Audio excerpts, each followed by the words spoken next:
Welcome to the Millionaire Mindcast, where we broadcast weekly interviews with millionaire minds from across the globe to empower you on your journey of unlocking a rich and fulfilling life. It's time to unleash your millionaire within. Now, here's your host, Matty A. What's going on, guys? Welcome to another Millionaire Monday. I got a great interview for you guys today. It's been amazing connecting with so many of you all around the world, and I'm surprised, I got to be honest, I'm surprised to hear how many young, badass, hard-charging entrepreneurs have been reaching out to me in their teens, still in high school, still in college, and just how intentional you guys are being seeking out content and information and tools and resources to add to your tool belt to weaponize you.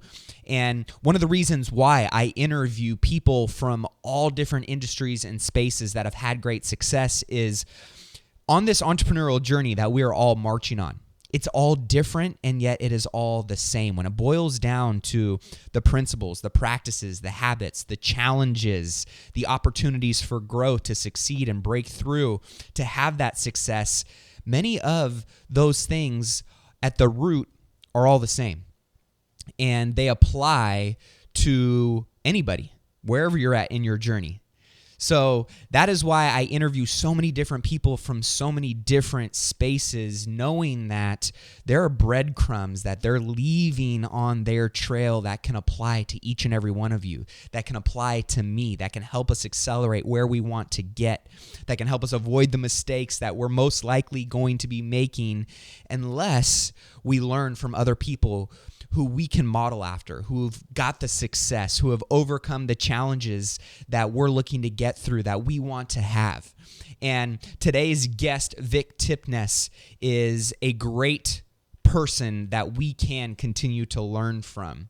And if you are new to the show and you haven't reached out and texted me yet, hit me up at 844-447-1555. This is how you and I literally can connect and interact directly. I respond to each and every text message.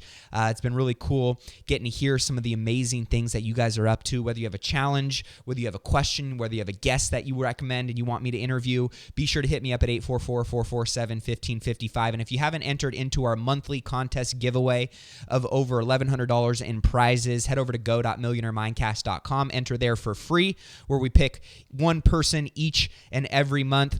With that being said, today's interview is Vick Tipnes. He's the CEO and founder of Blackstone Medical Services, the leading sleep testing company in the country. And if you want to learn from someone who literally went from $7 to $8 in their bank account to being the last 3 years on the Inc. top 5,000 fastest growing companies, you're going to enjoy this interview today. Vick is somebody that has a lot of success. He's got a fast lifestyle, a sexy lifestyle. He's got the haters. He's also one of those individuals who's got a big heart, wears it on his sleeve, doesn't care what anybody thinks, and is just always looking to add value.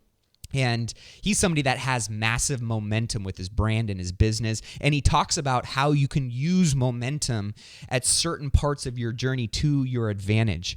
He also talks about, being in this space where a couple years into his entrepreneurial journey, he was, he didn't have that hockey stick curve happen yet in his career, in his business. And, how many people give up earlier than they should, and they never really reach and see that success. And that question of how do you know when to quit? How do you know when to push through and push on and to keep pursuing your dreams and your goals? And I know many of you, myself, at certain points of my journey have really thought about quitting and giving up and playing safe and going back to security. And what he shared, I think, is going to continue to inspire you to push on, being that it is worth it. We talk about the importance of your circle of influence and having a board of directors, and how do you find and build those people? How do you build confidence around your business idea, especially when maybe you don't have that validation or you don't have that momentum yet in your business? He talks about investing in himself, investing in his business, and I really loved, he actually has a formula for investing in yourself, and he breaks that down for us in this episode. Talks about bulletproofing your business, how you can think bigger, some of the things that piss them off in today's entrepreneurial world. So many awesome topics here that I know you guys are going to get a massive amount of value from. So be sure to take some notes, tag myself and Vic on social media. You can always connect with me at officialmattia. And again, if you haven't texted me yet, hit me up at 844-447-1555. Thank you guys so much for tuning in today. Let's get to it. Let's continue this march to $1 million and beyond right after this quick message. Are you ready to quit talking about your real estate investing goals this year and start taking the necessary actions to make them a reality? If you're truly serious about leveraging the vehicle of real estate to build wealth, to generate passive income, to unlock financial freedom, then working with a coach is the missing link.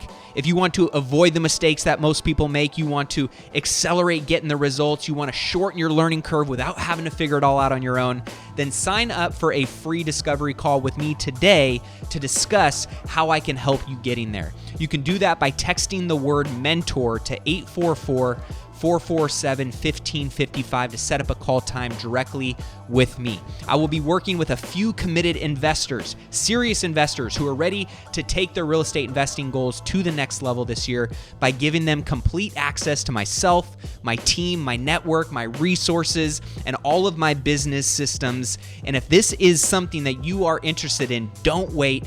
Set up a call today. Text the word mentor to 844-447-1555. Welcome into the show, Vick Tipnes. What's up, brother? How are you, man? Glad to have me on the show. I was gonna say, dude, I'm glad for me to be on my own show too. So you're in sunny Tampa right now. You know, I was just out there and just talking about how much opportunity and how much nice weather you guys get, and that's always been home for you? I originally grew up in London and then moved here to Florida when I was about 8 years old. So yeah, I consider myself a Florida boy. I like it. And now, I know a lot of people heard your intro and some of the things that, we are going to be talking about here today on the show. How did your entrepreneurial journey start? It started very humble beginnings. I grew up middle class. My parents were middle class family, and he was an entrepreneur, so he had a small business, and it was a 24-hour business. My dad was in the motel business, so he had a 25 unit motel in Tallahassee, Florida, and so I grew up pretty much in that environment. Lived and worked in the motel since I was a little kid. And it taught me two things. It taught me work ethic, but it also taught me that I didn't want to be in the motel business. So there's two good things that came out of that. And, I worked very hard, and I had several startups that I had started and built and then sold and failed and built and sold and failed and did that a few times until I really figured out what moved the needle and what my errors were, and then ultimately started Blackstone in 2012 from my kitchen. Blackstone, for you guys that don't know that are listening, we're a national provider for home sleep testing. So we have a medical device the size of a cell phone that we ship out to patients all over the country, and they do the test in their home instead of going to a hospital. And I started that company in my kitchen in 2012. Then I built it up to a multimillion-dollar company. We're the largest now in the country. We operate in all 50 states. We have over 150 full-time employees, and we did all that in 8 years. So that's amazing, man. It's quite a ride.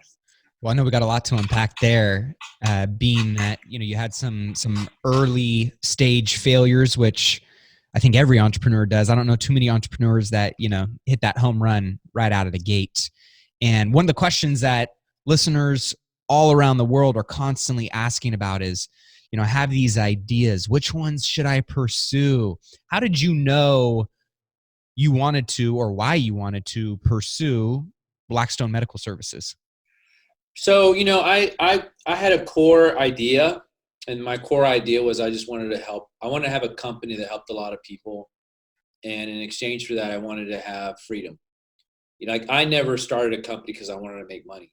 I started a company because I just wanted to have freedom. I wanted to have freedom to come and go as I please and do essentially whatever I wanted to do, right? And a job would never afford me that luxury. So I'm like, okay, I want to help a lot of people. I like the healthcare space. Then it was just looking for the right concept that I could start. And, I define entrepreneurs in two categories. You're either the inventor or you're the person that takes a business model, makes it better, right? Like Steve Jobs didn't invent the phone. He didn't invent MP3 players. He just took something, made it better. Elon, for the same part, did that with cars, right? So I consider myself a similar entrepreneur in that sake. Like I took a business that was existing and I figured out how can I add more value, make it better. And I literally just started with that concept. And I just said, okay, I'm going to take sleep testing and I'm going to make it better. How can I come across that idea? I got an email about medical devices, and one of the medical devices was a sleep test. And I just had the idea, okay, I could build a business around this, providing that service. Wow. And so no different than some other service. And so I don't think you have to overcomplicate it. I think that's probably the false data in entrepreneurship, that you have to have this elaborate idea. I sell a service. I do a lot of it, but I sell a service, right? And that service is provided by other people. I just happen to be the largest.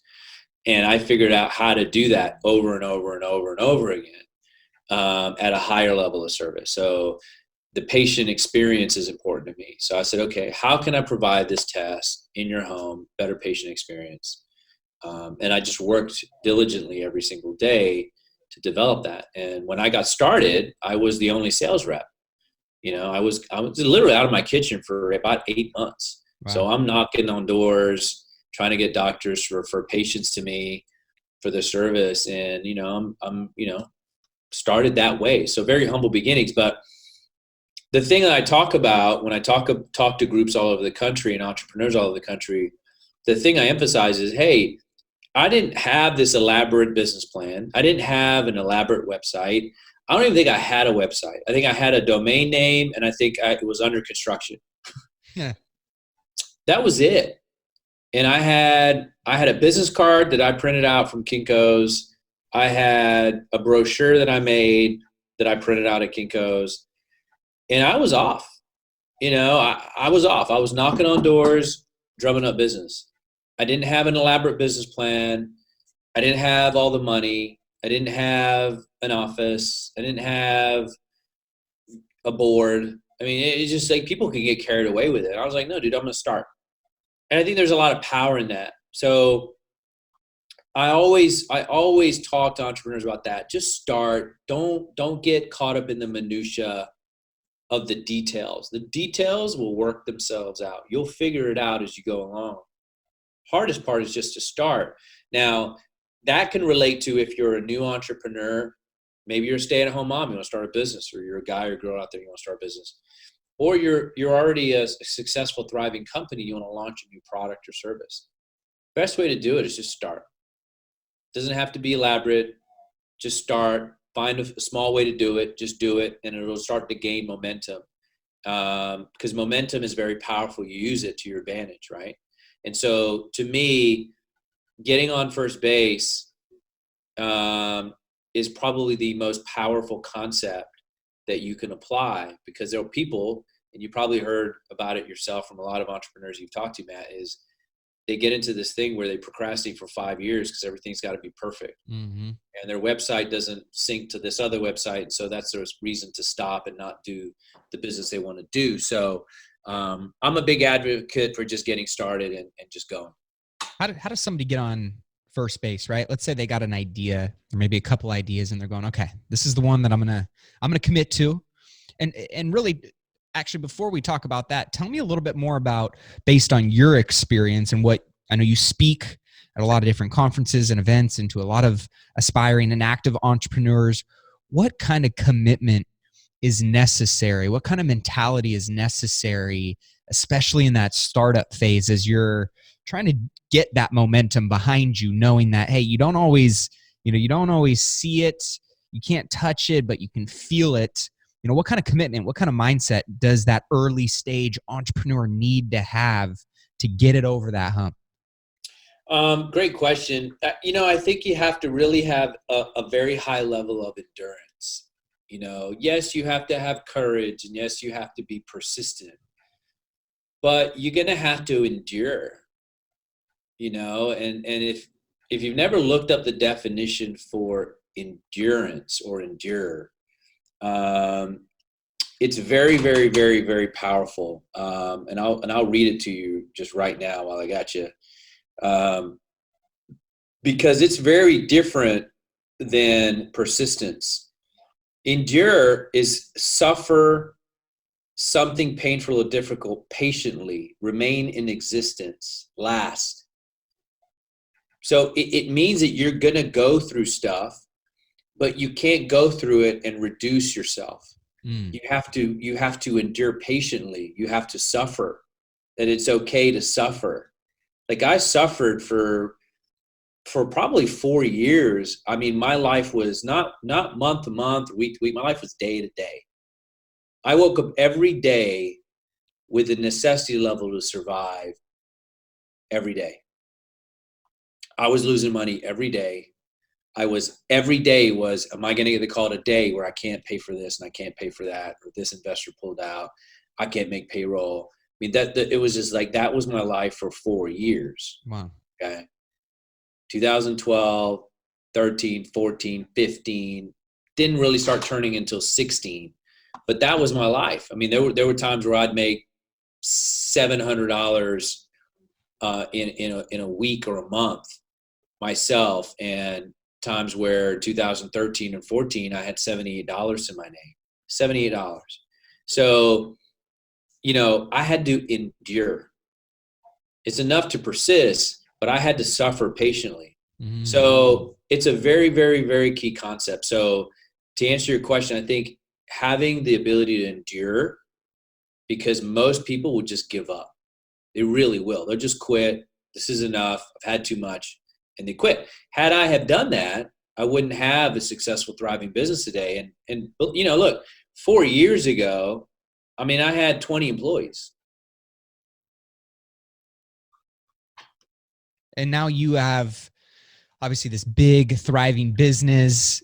And if you didn't, and I always have believed this, it's myself and my own entrepreneurial journey and my businesses is, you have to adopt the mentality that pain is going to be a part of this path to the promised land, to success. Right. Yeah. And I always get this question from people of going, man, I'm a year in, or I'm 2 years in, and I'm just not seeing the light at the end of the tunnel. How do I know when to wave the white flag and give up and kind of quit, move on to that next thing? And how do I know, when it's time to just keep pushing into that grit and building that muscle of endurance and persistence? How does somebody, I remember my first couple years going, I think I thought about quitting real estate investing probably 6 or 7 times. And that would have been the worst thing that ever happened to me, obviously looking back, but those thoughts come about, right? And it's that mental game. How does somebody know when it is time to maybe throw in the towel and pivot or devote energy and resources and attention elsewhere, and when to double down and keep pushing through? It's a great question. Here's what I've always done. I always answered that question in the beginning. So let me take you back to 2011, when I started Blackstone in 2012. I went out and I actually surveyed doctors. So I actually went out, and I actually have the copies of the pieces of paper. I went out and I surveyed 100 physicians, and I said, okay, in my town. And I said, okay, do you currently right now prescribe for a sleep test? And they said, yeah. I said, okay. If there was a service that provided it at home, would you be willing to try it? Yes or no? Yes. Okay. How many patients on a monthly basis do you generally send out for sleep studies? Very general question, right? It's not putting you in a pigeonhole or like, well, how many you're trying to find out about my business. No, it's a very general, like, how many patients do you send out on a month? I send out 4 or 5 patients a month. Okay, cool. So I added all that up. And it ended up being, let's say, 200. So these doctors sent out on an average 250 sleep patients a month. So then I said, okay, if I've got it, and they said if there was another service that provided a better service, then I would consider using it. Okay. So now I've kind of trued up my business, haven't I? I've trued it up. You know, it's not an idea in my mind that I've talked about with my friends over some beers, and they think I got the next $1 million idea, right? To me, that's bullshit, right? Your friends and family are always going to tell you your idea is great, and they'd buy it, but you know what? They make up like 6 people. Yep. Right? I'm trying to find the masses. So if I'm trying to find the masses, I'm trying to say, okay, if I have this product or service, are you going to buy this product or service? The answer is yes, and I know it's needed. Then from the beginning, I know to never quit. See, that's the difference. The difference is when I was losing money, didn't have any money, broke is like I was negative broke. Okay, not broke. If there's a negative number to broke, I was that number. I'm serious. So if I'm negative broke, I never once had that thought to quit. I never once had that idea that I had the wrong business. Even though I had other people saying, oh, your business model is broke. Even I had an investor, your business model is broke. Cool. I carried on. Why? Because I had the certainty knowing that there are people out there that are prescribing for this for this test. Just like somebody knows who's selling cars, there's somebody out there that needs to buy a car. It's not going to stop. Yep. So why would I stop pushing that if I know there's people out there? It's like life insurance. Man, I know somebody's going to buy life insurance. So if I'm a life insurance agent, I just want everybody to buy life insurance. I'm never going to stop because I know there's somebody out there who wants to buy life insurance. There's never a shortage of people. So I never had that doubt. I think the only time the entrepreneur would have the doubt is they haven't trued it up. They haven't, I hear some horrible business ideas sometimes. I'm thinking, man, did you not have a buddy around that could just own it up and just tell you, dude, you've got the worst idea that I've ever heard of in my entire life. And so for me, that's the acid test right there. That's where you're like, okay, let's check to see what this is. If I know it's viable, I go for it. And you talked a little bit about this, in regards to whether it's a buddy or having the right sounding board, right? Maybe not mom, maybe not grandma who are going to tell you you're the best thing since sliced bread, but getting a true stress test on your business model, your business idea, having that core board of directors, right? Or individuals that are going to give you that honest, accountable feedback. How important was that for you in your journey? Or do you think it is for other entrepreneurs, or does it matter? It doesn't matter. It never happened for me. I didn't have anybody cheering me on, really. So you just had the conviction in your own model based on your own research, based on what you knew you were capable of achieving. How did you build that confidence? Not everybody has that kind of confidence, right? Where did that come from? You're correct. I think it's inborn and innate. I think self-belief is inborn and innate. Now, I have seen for me, my own personal journey as an entrepreneur, my confidence in myself has grown considerably in the last couple of years because I've come to really see and realize that, wow, I actually can do something. Like I didn't wake up and it was like, wow, I have this company. I actually can do it. I actually can take an idea from my brain and actually make it into reality. I can actually do that. And I think that comes with time and experience. Mm-hmm. But, I don't think everybody's built for it. I don't think everyone's built to be an entrepreneur. I don't think that everybody has the stomach for it, the DNA for it, whatever you want to call it. The confidence level. I think that confidence is earned, like you have to earn it to a degree. Obviously you have some people are born with a lot more risk tolerance than others for sure. Right. There's some people that would just never think about quitting their job and that's okay. But I think that true competency and self-confidence is earned. It's earned to a degree. It's like, are you the guy or girl that's willing to invest in yourself every single day, that's willing to be wrong, that's willing to learn from your mistakes? That's investing in yourself. That's training yourself, right? It's like, becoming a Navy SEAL. That's why I talk about, if I wasn't an entrepreneur, I'd be a Navy SEAL, because that's the mindset. It's like, you got to do it. Are you going to invest in yourself, or you're not going to invest in yourself? And that level of confidence, like firing an AR-15 or a Glock or whatever, that confidence in that weapon comes from doing it over and over and over and over again. Yeah. I've always believed that the fear of the unknown, or whatever fears really come up, when you push into those and you overcome those, I know for me personally, fear overcome turns into confidence for me. When I go like, oh shit, all right, I'm still standing, I'm still whole, I'm still breathing, my wife still loves me, my kids still think I'm a bad mother.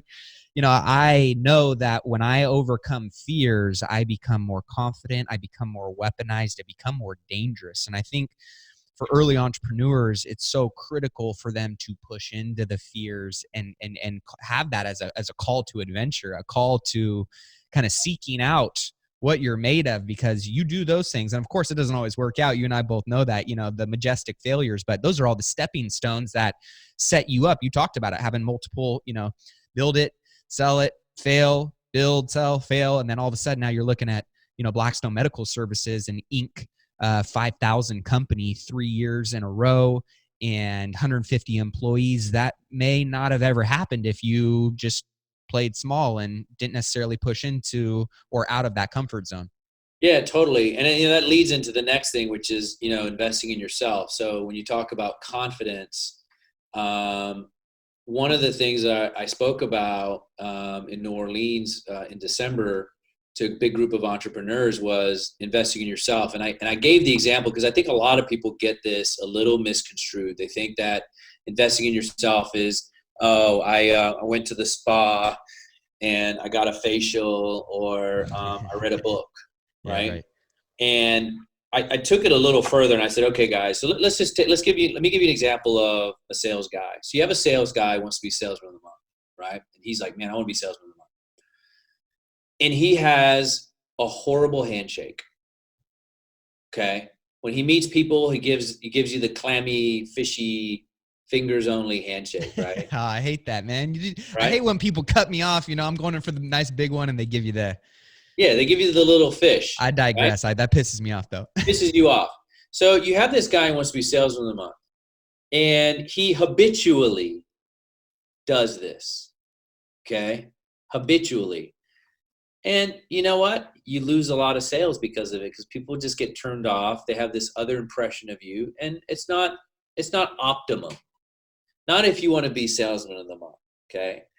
So now two things happen. One, either the guy's not self-aware to know he has a really shitty handshake, or he doesn't have the right people around him that say, hey, dude, I love you like a brother, but here's the deal. Your handshake is horrible, and you're out there every day meeting with clients, and that handshake has got to send the wrong message about who you are. Mm. And I'm sure that impacts you in some negative way, shape, or form. Okay. So now you have this guy that, let's just say he's self-aware enough to realize, yeah, I have a really shitty handshake. Does he Google handshake coach? Does he go and find a coach that can help him with how to greet people better, to maybe figure out a way to where he can get over this thing about the handshake, right? Now, that's just one thing of many, because we all have strengths and we have weaknesses. Like I'm never going to be in the NBA, ever, okay? But I have my own strengths. And so am I taking my strengths and making them stronger? And am I taking the weak points, like if I had a bad handshake like this guy I'm giving you an example of, and making that better and confronting that and saying, okay, dude, I got to get better at this. What else can I be better at? Am I a great communicator? One of the biggest things for me when I was starting out was I wanted to be an amazing communicator. I wanted to be somebody that could communicate any idea in any way so somebody could understand it. And that is an art. Not everybody can do that. Not everybody can give somebody a information or communication about something. Maybe it's bad, but not everybody can take something that's bad and deliver it in such a way the person can actually understand it, grasp it, and be okay with it. And that's an art. And I, for the longest time, since I started my journey as an entrepreneur, wanted to have that ability. So I invested in that. I invested in coaches, speaking coaches, communication coaches, courses, everything that I could do to become a better communicator. And I got to tell you, the return on that investment has just been gigantic, right? I would not be here today had I not taken the time, and I continue to today. It doesn't stop for me. I continue to do courses. I can continue to read about things, continue to find points where I'm just like, you know what, I'm not as great here. Let me figure out how I can be a little bit better here. Finding those things so that I do become better. And that's investing in yourself. So one of the things I always talk about, and with the audience when I was in New Orleans, I said, hey guys, who here, raise your hand, who is here that has a budget for investing in yourself? And there was probably like 7 people that raised their hands. And I was like, 250 people there, right? And it was a core group of entrepreneurs. These guys were all the real deal. And it was like 8 people, 10 people. Nobody had a budget for investing in themselves, but everybody's got a budget for the car, budget for groceries, a budget for the gym, a budget for Netflix, a budget for blah, blah, blah. But nobody even had $100 and said, hey, I invest $100 every month in myself because I go to this seminar, I do this course, I have this coach, whatever the case may be. So there is no better return on investment that I personally have ever had in my entire life than investing in myself. Yeah, I've noticed really all peak performers that I've been able to interview, be around, be mentored by, model after, they have this uncanny ability to really have an awareness of where they may have gaps and where they need to really spotlight those and build a bridge to sharpen the axe in those areas. And then sometimes just doubling down on the strengths and, leveraging for the weaknesses. And I see that, you've obviously invested heavily in yourself. How much should somebody put aside? Is it a percentage ratio of the amount of money they're making? Is it a certain event per year? Is it an actual coach that they should have year round? What are your thoughts on how can someone build a formula for investing in themselves? I think if you've got money sitting in the bank, or maybe you don't, I think if you're not investing a considerable amount, if you're not investing more than you invest in your car, in yourself, you have a problem. I mean, look, let me give you an analogy. Tyson Gay. Do you know who Tyson Gay is? Mm-hmm. The sprinter, right? Sprinter. Okay. 95% of people when I do talks, and you're the anomaly, never know who Tyson Gay is. And they're like, who's Tyson Gay? And I said, well, he's the second fastest man in the world. Who's the first fastest man in the world? Everybody knows Usain Bolt. Yep. Right. Okay. Tyson Gay was only 0.6 of a second slower than Usain Bolt. Fractional. What people miss is success. The difference between $1 million and a 10 million or 100 million or $1 billion guy or girl is fractional. So true. It's not this, the difference between somebody that's doing $1 million in revenue and the guy at McDonald's, yeah, that's a big gap. But the guy that's doing $1 million in revenue and $10 million in revenue is 0.6 of a second. It's not this huge gap. The difference between a $100 million company and a $1 billion company is this, right? Kobe Bryant, the late great Kobe Bryant. Think about this. He was gifted as an athlete, but so was everybody else. What was the difference? He was so meticulous in his craft, and he invested in every different part of his game. There are not many people, basketball players, that look at a game the way he taught himself how to look at the game. He looked at body position, Why does the guy move this way with his shoulder as opposed to this way with his shoulder? Most people, it's just above their head. They can't think with it, right? But he looked at the game from that standpoint. Why is it when the guy's standing, his toes are pointed towards the goal, not away from the goal? What does that mean? Does that mean that you have a half a second quicker response if you go to the left side around him or the right side around him? That was the detail level that he played at. That's why he was one of the greatest. Michael Jordan did the same thing.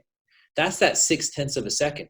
Everyone else had the ability that he did. Everyone, if you put Kobe and all these other players, they all could jump the same height. They could all shoot the same consistency, right? But it was those fractional differences that made the difference. And so,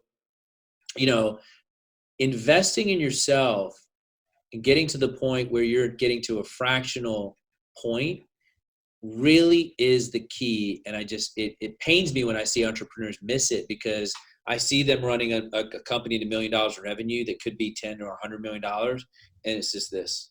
It's a small fraction. I was going to ask you, one of the questions I always love to get a little insight on, to see your psychology. Because, what I think of entrepreneurs is we are endurance athletes in the game of business. And when you look at some of the most successful entrepreneurs in the world, they have the most discipline, they have the best habits, they have the right resources, mindset, mentality.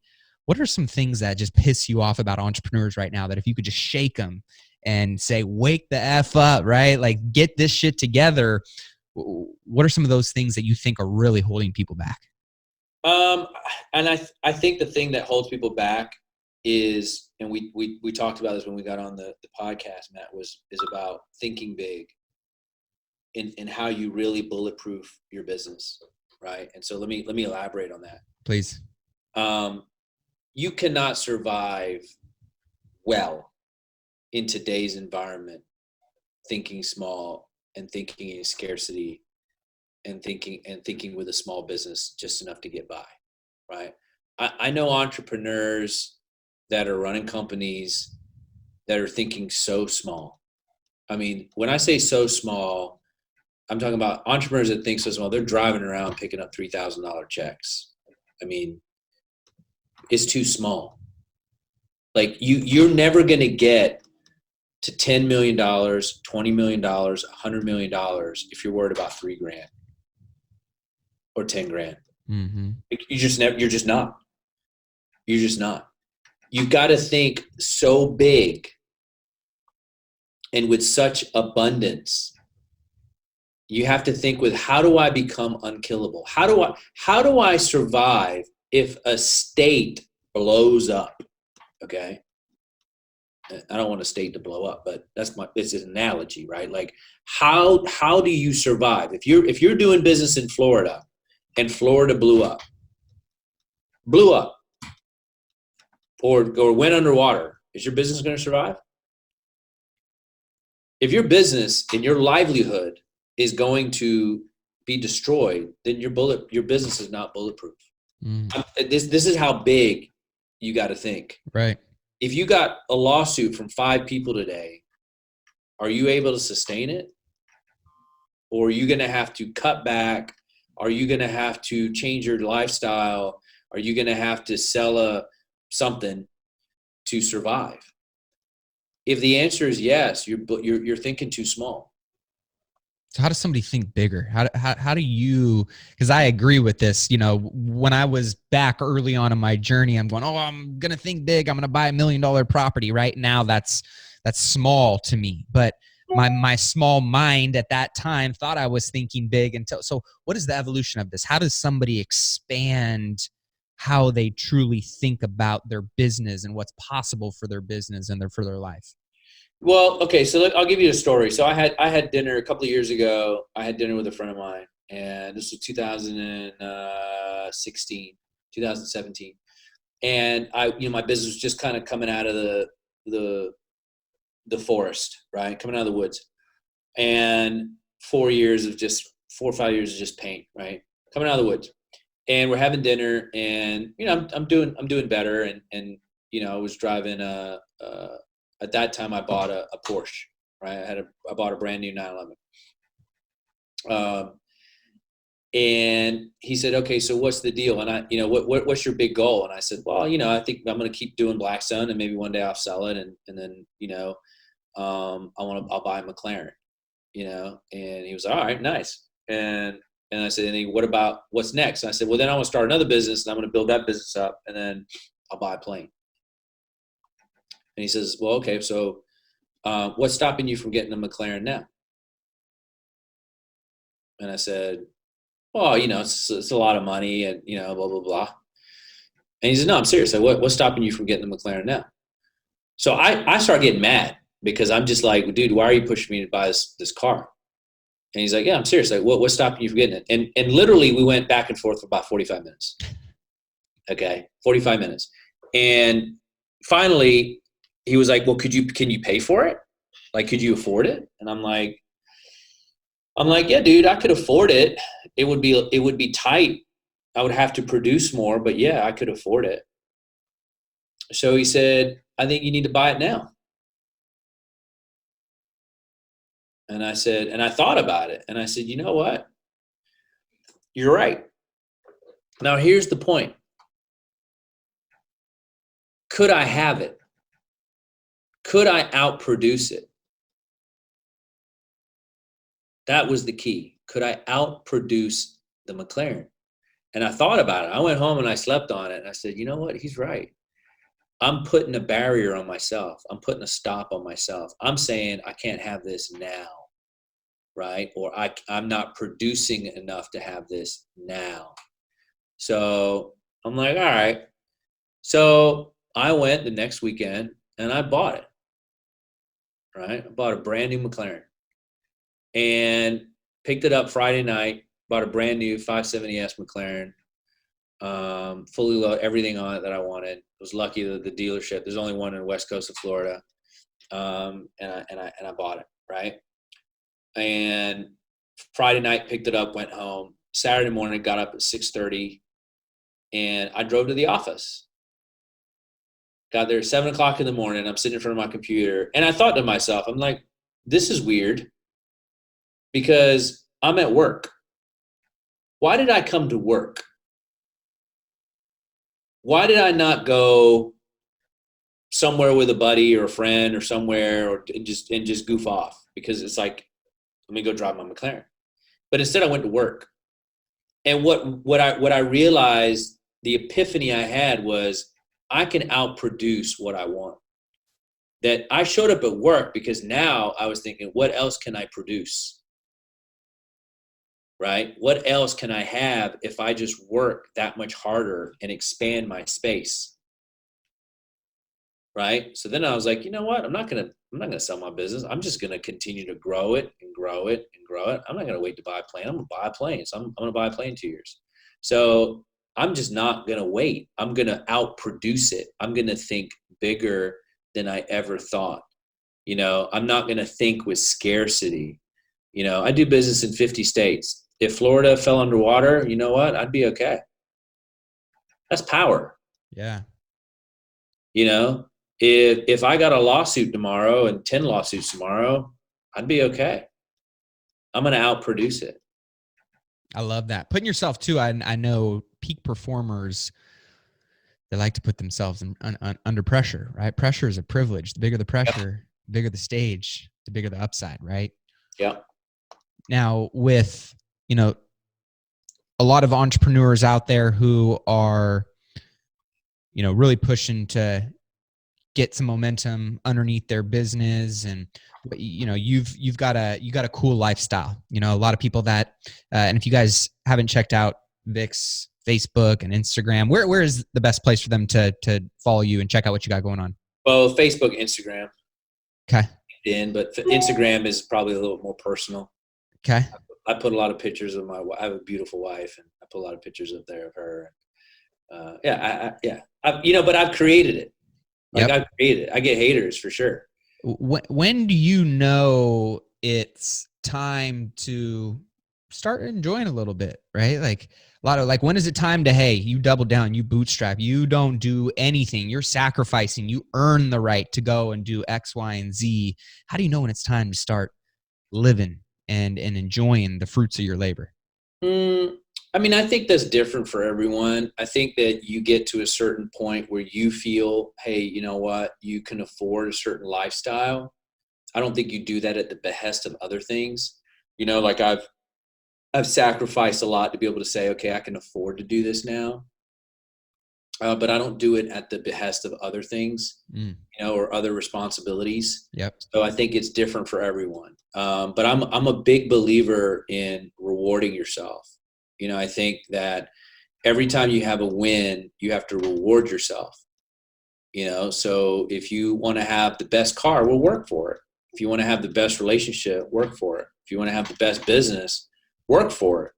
And you go on Instagram and you see, it's like, oh, wow, this guy's got a great life. You don't know, you didn't see where I started, dude. Mm-hmm.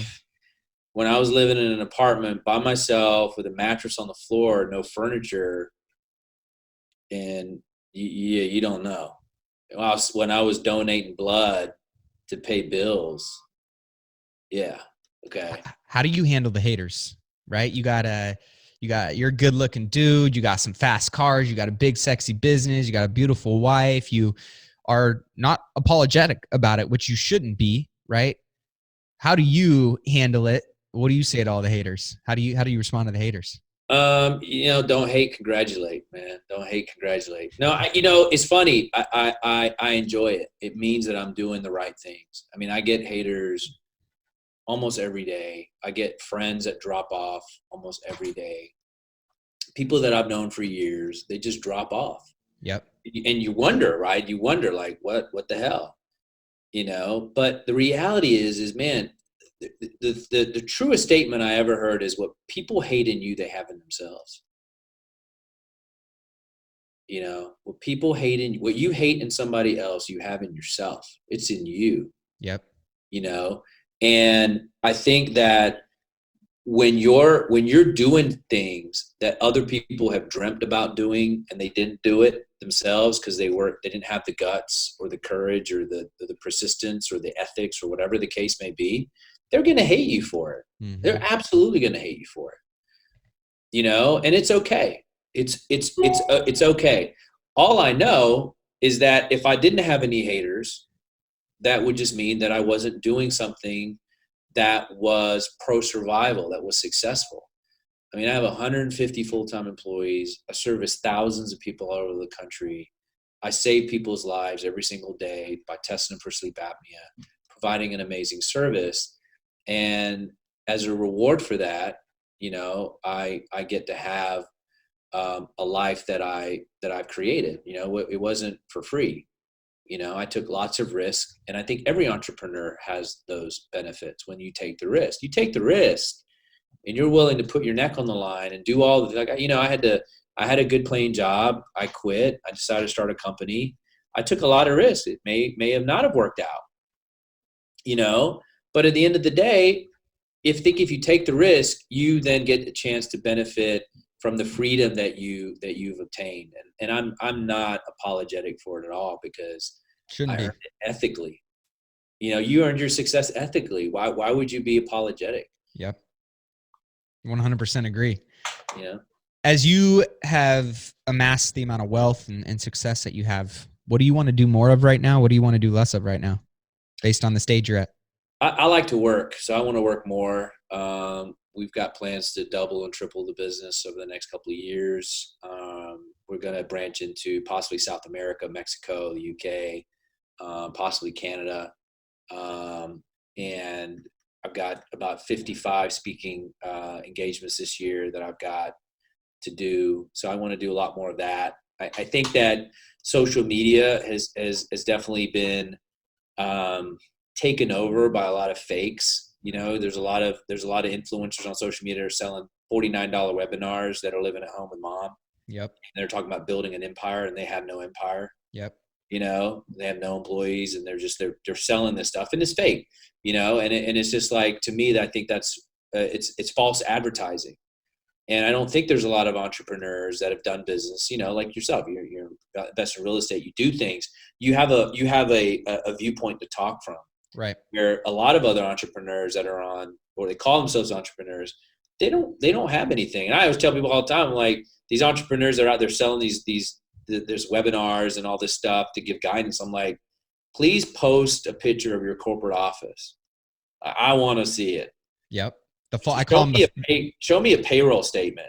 I call them the false prophets. They're out there preaching and walking and talking, and you look behind the curtain, man, and the audio just does not match the video and how their life is playing out. That's for damn sure. It's not, and it's bullshit. And it's just like, really, dude, come on, give me a break. So I take it upon myself to be that one guy. And there are others out there like yourself and other people that are putting out information because they're talking from a position of experience. Yep. And I think we need more of that. Yeah. There's only, in my opinion, so much runway, and authenticity, transparency, truth. It'll play out. You can only fake it for so long in the social media world. People are getting a lot smarter at sniffing out those people. So that's one thing why I got a lot of respect for you, Vic, and all the amazing stuff that you've done, you built. Really grateful that you came on the show today. For people that want to know more about you, follow what you're up to, check out, the business growth that you got going on. Where's the best place for them to do that? Facebook, Instagram, LinkedIn. My handle is my name, Vick Tipnes. And I always respond to comments. So if you're an entrepreneur out there and you got a question, follow me, hit me up. I always try to respond within 24 to 48 hours to all comments, reasonable comments. I'm not looking to fund anybody's business, but if you got a question about something, an idea, maybe an operating issue that you're having or whatever, hit me up and I'll definitely try to respond. Final question. You look back on your journey. What do you want people to remember and say about you? That I helped. I helped somebody.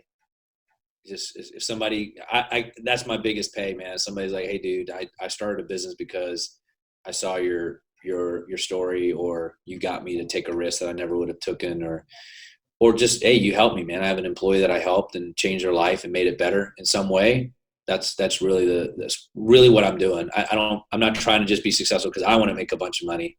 Like, I really wake up thinking, okay, how can I make the people's lives around me, my employees, my team better? And I think if you can think with that concept, again, it's kind of abundance. Mm-hmm. Like, it's like, okay, if you want to travel first class, what if you were able to take everyone with you on your plane? Isn't that better?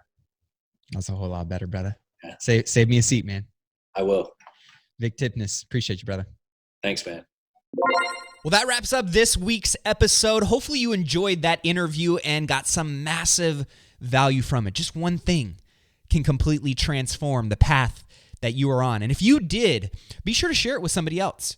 Be sure to give this gift to somebody else that needs to hear this today. And also be sure to tag our guests to let them know what they shared was appreciated, that it impacted you in some way. If you haven't entered our monthly giveaway of over $1,100 in prizes each and every month, we pick one listener. Be sure to head over to go.millionairemindcast.com and check out all the amazing prizes in that contest and giveaway and enter yourself. Also, if you and I haven't connected yet, be sure to text me. You can text me at 844-447-1555. Yes, I answer and respond to every text individually. I personally love connecting with all the listeners of the show. I love hearing what big goals and what big dreams you're marching towards. And most importantly, I love knowing more about how I can support you. So if I haven't gotten to connect with you yet, don't be shy. I want to connect with you. I want to hear what you're up to. Text me at 844-447-1555. Last, be sure to head over to therichlifeacademy.com to check out all the amazing free and paid products that we offer to our Millionaire Mindcast family, from one-on-one coaching with me to courses from our guests, all kinds of free content and downloads, upcoming event info on how you can connect with us live in person at some of our events and workshops, and all kinds of other valuable free tools and resources to help you on your wealth building journey. Be sure to check all those out at therichlifeacademy.com. If you have any questions, just text me at 844-447-1555. But if you're truly serious about taking your life, your business, your wealth to the next level, you're not just looking willing to keep learning, but you want to start taking action and have accountability and support and a community around you, then getting involved inside our community and getting in proximity to other people just like you is going to be the accelerator you need to get to that next level. It's going to be an absolute must. You can do that over at therichlifeacademy.com. With that being said, until next time, keep investing in yourself and your wealth on your march to $1 million and beyond. Cheers, my friends.